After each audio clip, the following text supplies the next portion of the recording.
Bismillahirrahmanirrahim. Assalamu alaikum. Welcome back, dear students. Today I am going to teach you next portion of our previous lecture, जिसमें हमने brain के बारे में पढ़ा था और स्पेशली फोर ब्रेन के बारे में पढ़ा था।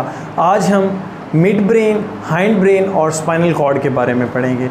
डियर स्टूडेंट्स, अगर हम बात करते हैं मिड ब्रेन की, तो जिस तरह से हमने फोर ब्रेन के अंदर पढ़ा था कि जो आपके पास कॉर्टिकल हेमिस्फीयर होते हैं, उनको जोड़ने के लिए कॉर्पस कोलोसम जो है वो काम करता है, और इसी तरह से आपके पास जो लिम्बिक सिस्टम है वो थैलेमस को सेरिब्रम से जोड़ने का काम करता है, उनके अंदर कोऑर्डिनेशन का काम करता है।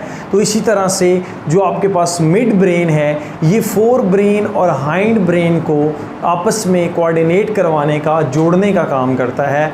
अगर हम बात करते हैं मिड ब्रेन की, तो डियर स्टूडेंट्स आपको 4R जो है ये की याद रखनी पड़ेगी। अब इसमें क्या है, R for reduced in humans. Humans में इसका साइज़ जो है वो छोटा होता है। R for reticular formation. Dear students, इसके अंदर रेटिकुलर फॉर्मेशन है। अब ये जो स्पेसिफिक टर्म है ये किसके लिए यूज़ की जाती है, स्पेशली ये आपके पास क्लस्टर ऑफ न्यूरॉन्स के लिए यूज़ की जाती है कि न्यूरॉन्स जब क्लस्टर्ड फॉर्म बना देते हैं, this is called reticular formation.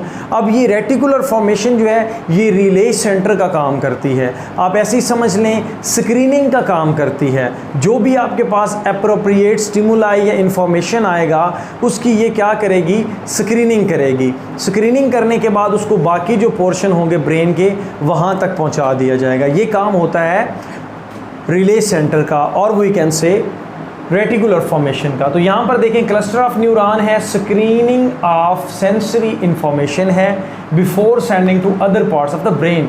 उसके बाद डियर स्टूडेंट्स से ऑडिटरी रिले सेंटर के तौर पर भी काम करता है, R for relay centre. And उसके साथ साथ लास्ट में जो रिफ्लेक्स मूवमेंट होती हैं, इनवोलेंट्री मूवमेंट होती हैं आइज़ की। फॉर एग्जांपल, जैसे ही कोई हमारी आंख की तरफ एकदम से कोई चीज़ आती है तो हमारी आंखें ऑटोमेटिकली ब्लिंक कर जाती हैं। तो ये किसकी वजह से है, आपके पास मिड ब्रेन की वजह से होता है। तो सेंट्रल पोर्शन है ब्रेन का। उसके बाद हमारे पास नेक्स्ट आता है हाइंड ब्रेन। तो डियर स्टूडेंट्स, जो हाइंड ब्रेन है उसके भी बेसिकली 3 पार्ट्स हैं। उसमें सबसे नीचे आपके पास आता है मेड्यूला ऑब्लांगेटा, उससे ऊपर आता है पोन्स, और उसके साथ बिल्कुल जो है वो सेरिबेलम है। तो अब हम बारी बारी इनके फंक्शंस के बारे में पढ़ते हैं। मेड्यूला ऑब्लांगेटा जो है डियर स्टूडेंट्स, जहाँ पर आपकी स्पाइनल कॉर्ड एंड हो रही है वहाँ से मेड्यूला ऑब्लांगेटा स्टार्ट हो रहा है। हम इसको फ्लोर ऑफ ब्रेन भी कहते हैं, यानी कि ब्रेन का फर्श के तौर पर ये काम कर रही होती है। इसके जो फंक्शंस हैं बेसिकली वो किस तरह से आप कहते हैं कि इनवोलेंट्री हैं। जो इनवोलेंट्री मूवमेंट होती हैं उनको ये कंट्रोल कर रहा होता है, और इसके लिए आपने HBPS, BPS स्केल भी होता है, आप इसको बोलते हैं। HBPS जो है ये की याद रखनी है। ये कंट्रोल करता है डियर स्टूडेंट्स हार्ट रेट को, ब्लड प्रेशर को, ब्रीदिंग को एंड एज वेल एज स्वेल्विंग को। अब ये देख लें, ये सारे के सारे इनवोलेंट्री एक्शंस हैं, इनमें हमारी मर्जी शामिल नहीं है। इसको कौन कंट्रोल कर रहा है, मेड्यूला ऑब्लांगेटा कंट्रोल करता है। उसके बाद हमारे पास आता है dear students pons. Medulla oblongata से थोड़ा सा ऊपर जो है वो पॉन्स प्रेजेंट होता है। कल के लेक्चर में मैंने ब्रेन की डायग्राम भी बनाई थी, आप उस वीडियो में भी देख सकते हैं। तो पॉन्स का जो फंक्शंस हैं डियर स्टूडेंट्स, ये कौन कौन से हैं, एक तो ये जो हमारा ब्रीदिंग रेट है उसको कंट्रोल करता है, और उसके साथ साथ ब्रीदिंग पैटर्न्स जो हैं उनको कंट्रोल करता है कि किस तरह से जो है वो ब्रीदिंग करनी है। जब आप एक्सरसाइज कर रहे हो तब कैसी ब्रीदिंग का प्रोसेस होना चाहिए, जब आप रेस्ट कंडीशन में है तब कैसी होना चाहिए, और जब आप सो रहे हो तो ये सारे का सारा जो ब्रीदिंग पैटर्न है ये कौन कंट्रोल कर रहा होता है, आपके पास पॉन्स कंट्रोल कर रहा होता है। उसके बाद डियर स्टूडेंट्स, जब हम सो रहे होते हैं तो सम टाइम ऐसा होता है कि सुबह के वक्त हमें हमारी आंख खुल भी रही होती है और हमें ऐसे लग रहा होता है जैसे हम सो भी रहे हैं। तो this is called transition state. अब इसके अंदर कुछ ऐसे न्यूरॉन्स होते हैं जो इस ट्रांजिशन स्टेट को, जो कि sleep fullness and as well as wakefulness के जो सेंट्रल पोर्शन होता है, जो दरमियानी वक्त होता है, उसको डियर स्टूडेंट्स ये क्या कर रहा होता है, इन्फ्लुएंस कर रहा होता है। उस वक्त इसको कंट्रोल करने में हेल्प कर रहा होता है। तो ये काम आपके पास है पॉन्स के। लास्ट में हमारे पास आता है सेरिबेलम। सेरिबेलम हाइंड ब्रेन का पोर्शन है डियर स्टूडेंट्स। अब इसको याद करने के लिए आपको पता होना चाहिए कि हमारी बॉडी के अंदर वाहिद ये पोर्शन है जो स्मूथ मूवमेंट को क्या करता है, कंट्रोल करता है। डियर स्टूडेंट, स्मूथ मूवमेंट से क्या मुराद है?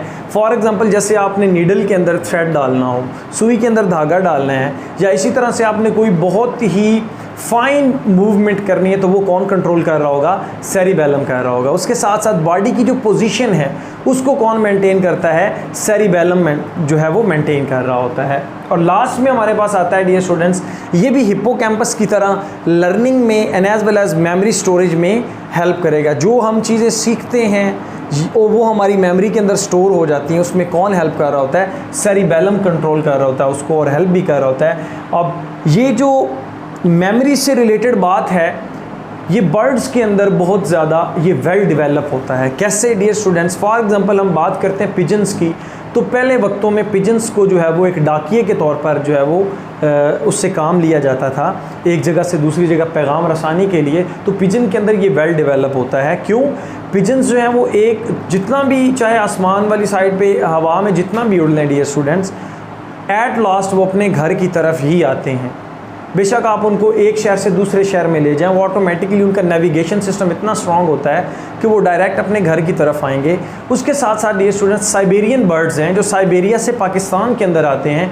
हमारे पास ये जो डिस्ट्रिक्ट सरगोदा के साथ डियर स्टूडेंट्स जो है सून वैली है खुशाब के अंदर, वहाँ पे आप देखते हैं कि साइबेरियन बर्ड्स जो हैं वो आते हैं। अब साइबेरिया से यहाँ तक का सफ़र जो है उनको कौन सी ऐसी चीज़ लेकर आती है? उनका नेविगेशन सिस्टम लेकर आता है डियर स्टूडेंट्स। और उनमें हेल्प कौन कर रहा होता है? सेरिबेलम हेल्प कर रहा होता है। तो ये था हमारे पास बेसिकली ब्रेन के तीनों पार्ट्स के बारे में हमने पढ़ लिया है। अब हम आते हैं नेक्स्ट पोर्शन, स्पाइनल कॉर्ड। तो डियर स्टूडेंट्स, जो स्पाइनल कॉर्ड है बेसिकली ये क्या होता है?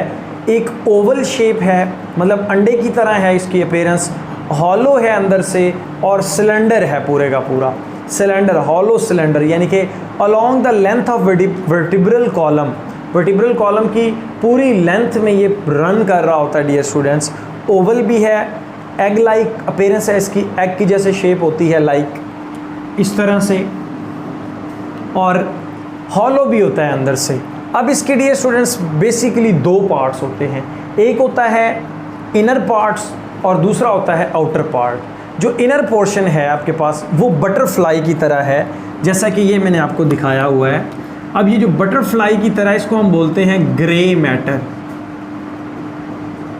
ये ग्रे मैटर जो है बेसिकली ये किस चीज़ से मिलकर बना हुआ होता है?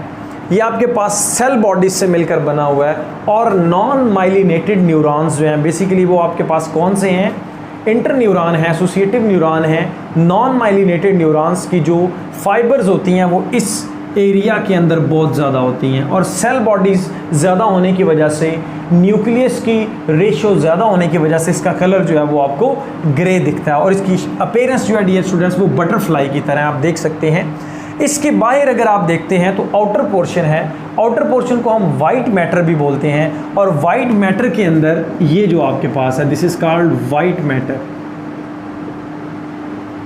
अब ये जो वाइट मैटर है डियर स्टूडेंट्स, इसके अंदर आपके पास माइलिनेटेड न्यूरॉन प्रेजेंट है। माइलिनेटेड न्यूरॉन्स कौन कौन से होते हैं? उसमें आपके पास मोटर न्यूरॉन्स हैं and as well as sensory neuron है। ऐसे न्यूरॉन जिन पर माइलिन शीथ प्रेजेंट हो, तो नॉन माइलिनेटेड ऐसे जिन पर माइलिन शीथ प्रेजेंट ना हो। ये लिपिड की एक लेयर होती है, प्रीवियस लेक्चर में मैं आप बता चुका हूँ। तो इसके अंदर वो चीज़ें प्रेजेंट नहीं होती, तो आपके पास कह सकते हैं कि सेंसरी और मोटर न्यूरॉन यहाँ पर प्रेजेंट है।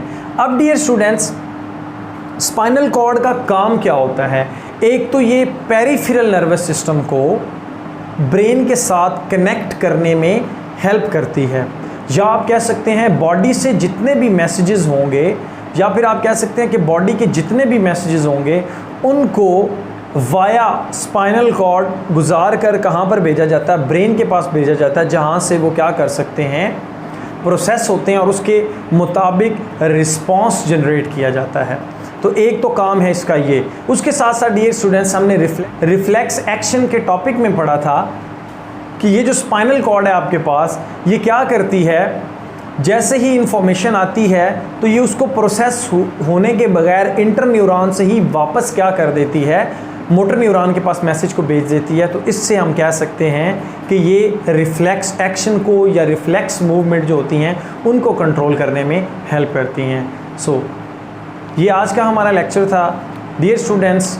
कल नए लेक्चर के साथ हाजिर होऊंगा। Stay connected. Thank you and अल्लाह हाफिज़।